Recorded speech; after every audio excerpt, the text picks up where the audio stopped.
Well, hey, Gundam Maniacs! Welcome to another episode of Gundam Explained. Trailer 2 has dropped for Weapon for Vengeance, so let's just dive in, break it apart. I'm just using the YouTube video from the Gundam Info YouTube. Yeah, and let's do this in real time. What I'm going to do is kind of, as I go, pause.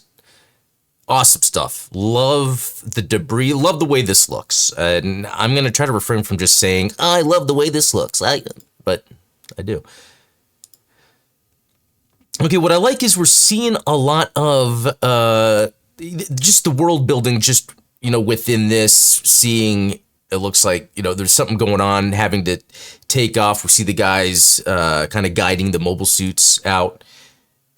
As they're walking through. So I love that you're kind of seeing the world in action. Let's see. Okay, that looks sick. It was like a Zaku diving out from an explosion. All right, this looks very cool because it's like the callback to kind of like, the World War II German look. I mean, that's kind of what they're going for here, but seeing the Zaku's set up there. Are they called like Solari or something like that? Solaris? Solari? It's like, there's like the girl, the captain or whatever. And, okay, yeah, this is just really cool seeing it because you can see the scale of the Zaku IIs with the troops on the ground, but also just looking at the awesome detail. It's really amazing how much they did a refreshing look to a Zaku II while it's still looking exactly like a Zaku II. So it's not like super like out there, it's not like a completely change in direction, kind of like how 0080 did it. Okay, showed an EFF flag with soldiers running in, so maybe this is where, some of the Zeons have landed, Zeon troops landed to take over parts of Earth. Let's see, showing the Zaku tank here, looks great. Love the way this looks, the CGI. Oh, I said I wasn't going to say that. All right, kicking a tank, fight for the independence of space noids, those abandoned in space. So for this, show the really, speaking of, I guess, kind of the source of conflict, kind of understanding that there are people in space that are looking for independence. They don't think they're being treated right. I mean, even saying those abandoned in space, it's already kind of guiding your sympathy in this. Okay, that was cool to see the Heat Hawk light up. Bash it. We see the emblems on the Zaku 2s here. All right, and we'll look at some of these characters. It's kind of like upgraded pilot suits, but it could be that, underneath you see kind of the basic Zeon subtleties to it, but just adding a bit more just to keep it updated and fresh. Again, they do a good job not making it look like super out there and different.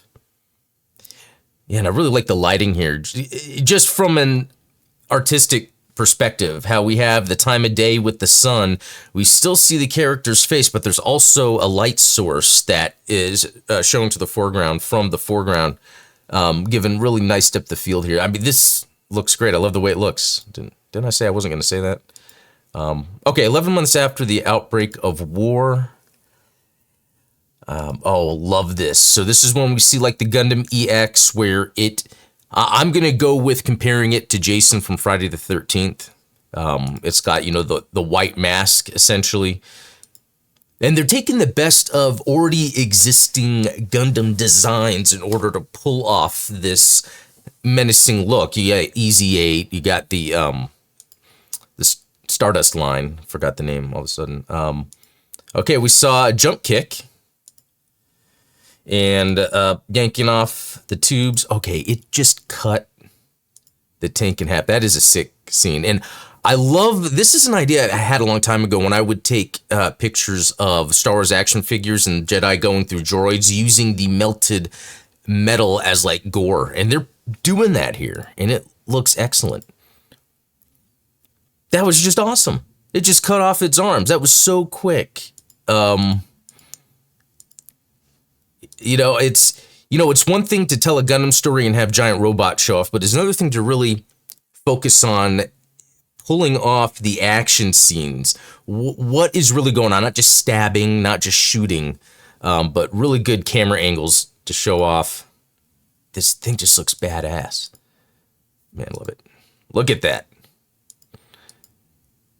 And this is what I'm talking about with the camera angles. What they're doing here, they're not just showing battles of mobile suits. They're using a very cinematic, artistic approach to really evoke a strong feeling. Like, because this looks scary, but also badass at the same time, especially seeing those red eyes show up, the moon in the background there.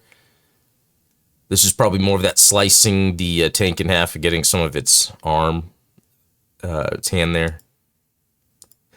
Look at the characters. I mean, I know people complain about this aspect where, you know, and I agree, it does look, but I just expect that. I think if we were really able to pull off realistic CGI looking characters, the industry would be completely different, both video games and movie industry. So it just comes with the territory. I try not to dwell on it, so that will probably be the last time I do. Great shot there. And then, yeah, cool character design, I guess. I mean, this is where this is an example of there is a bit of stylized approach to the human-looking character, so it's not like completely realistic. Okay. This was a cool shot that surprised me because I like that it was show. It's almost like they did this on purpose because this is a reveal for us. We see the Gundam EX and then bam, we get a GM.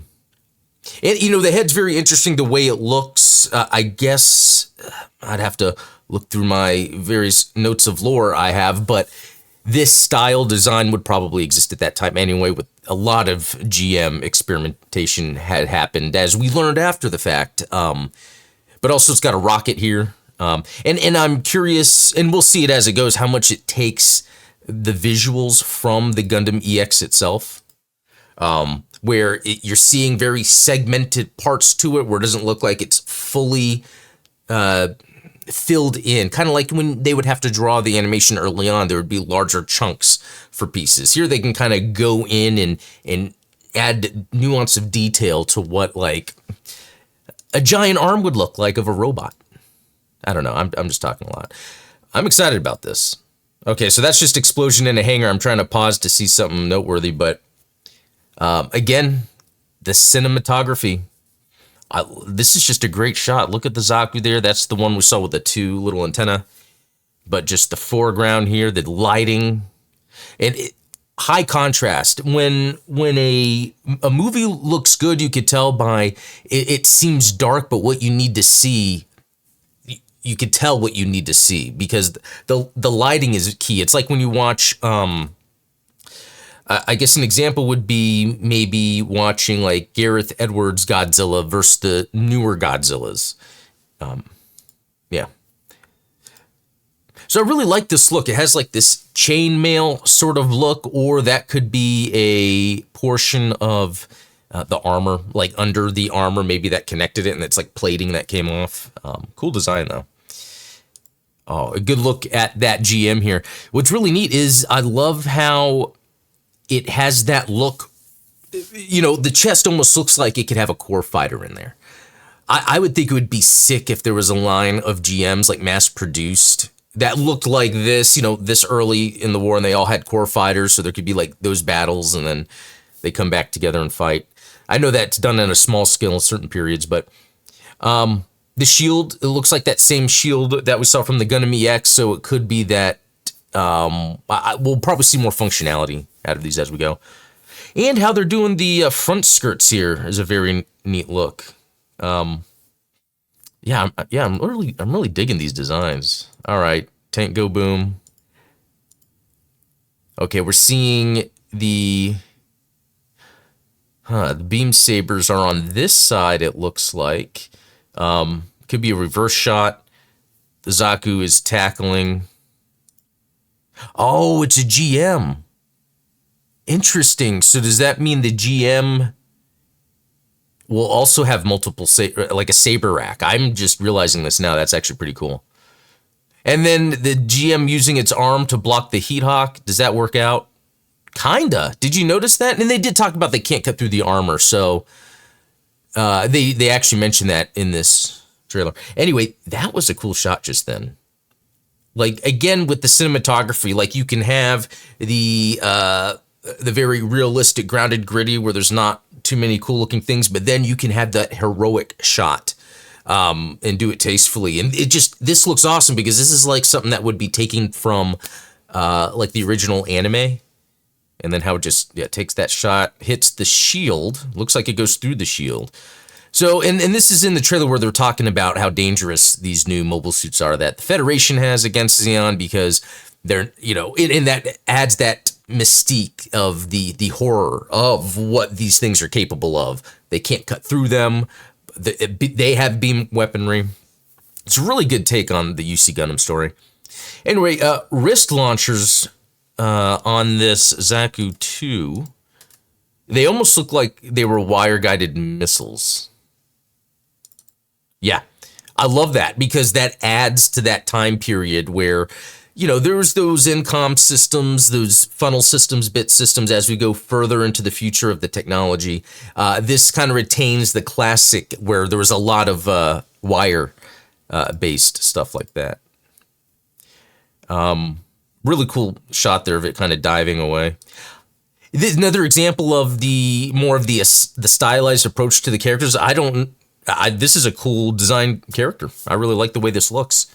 It almost has the kind of like Disney or Fortnite look where you have really, really sharp ridges on some areas, like especially with the chin here, where it's really defined where that shape would then change, but not super detailed.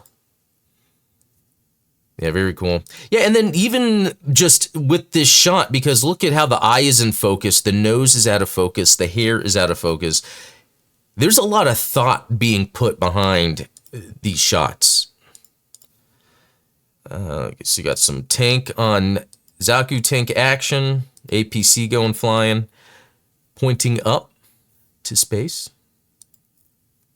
These are cool shots where it would be like a long focal length camera zooming so that you could see, it looks like that's like a Zaku 1 potentially.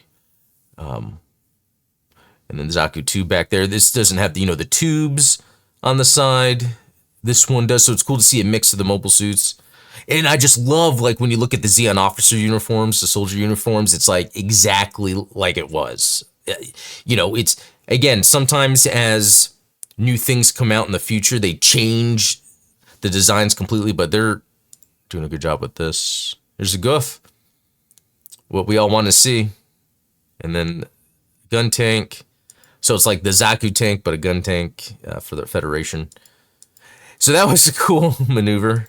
And then we've got that. That's the Zaku. So we've seen where those new Federation suits are fighting Zaku tanks, which I wonder if that comes later. And what we're seeing here is maybe before, when Xeon was first attacking, the Zakus are taking out the Federation gun tanks. But she has a bandage on, and this is Requiem for Vengeance. Look at that. So they, in this part of the trailer, they're talking about new types. That means in this Gundam story, the new type phenomenon is going to be brought up. Sometimes you wonder if that's going to happen or not. Not all Gundam does. Some do. I think this is to kind of help get people into more into Gundam, like a Western audience, by showing it like this, talking a little bit about the new type phenomenon. But I bring that up, that they're talking about the new types here, because who could cut this bullet like that other than a new type? And getting a better look at the armor pieces on the Zaku, I think it's like the Solari, because I think that's the name of the lady, the pilot. It looks like chainmail. I love the way it looks. And that's the thing, these added details to these future iterations of mobile suits are done more to make it almost look like you're in. Brett Gurewitz of Bad Religion always used this analogy when he's talking about remastering music, but you don't want to, if you have a rusty nail and you don't want to clean the rust off the nail, you want to magnify the rust on the nail, if that makes sense. So I think what they achieve here with the details to make these things look more current and design-wise is by giving them more of that unkept, dirtier look, if that makes sense, because they're doing a good job of it.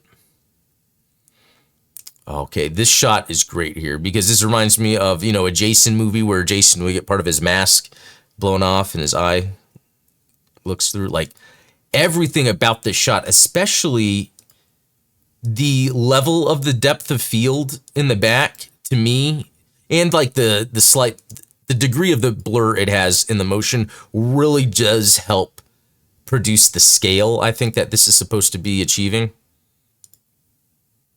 Again, like this looks so good. Like they thought of everything. Yeah, so yeah, I'm gushing a lot about this, and it's not because I like Gundam. It's because this is actually exactly what I want from. This is why I got into Gundam. The details in the designs of the weaponry, that stuff is very cool. And I'm just curious where the character story is gonna go for me because I don't think, like, I feel like watching this, let's say that I don't care about the story that's going on, I think I would still just very much like it because just by the attention to detail of the certain shots of mobile suits, they really care about the visual representation. That's really what I want to get out of this. And I'll admit, like, if I don't like something that's Gundam, like Gundam Breaker 4, sure, I'm going to play it because I'm going to play it because it's Gundam. That's the truth, but it's not really my type of game. Same with Gundam Evolution. I played a little bit of it. It wasn't really my thing. So it's not like I'll, like anything that's Gundam. But Requiem for Vengeance coming out in October. This thing is exactly what I want. Anyway, let me know below some other little details you found maybe that I didn't point out, because I feel like I could review this a little more and get some more out of it. But also, anyone watching this that isn't too familiar with Gundam and they're just kind of seeing what someone's going to say about this trailer, what are your thoughts? Because just from someone that likes, sci-fi, action, weapons of war, explosions, all that stuff, like this checks all those boxes, even if I didn't know what Gundam was. So anyway, thanks for watching, and I'm sure we'll talk more about this later. Till next time.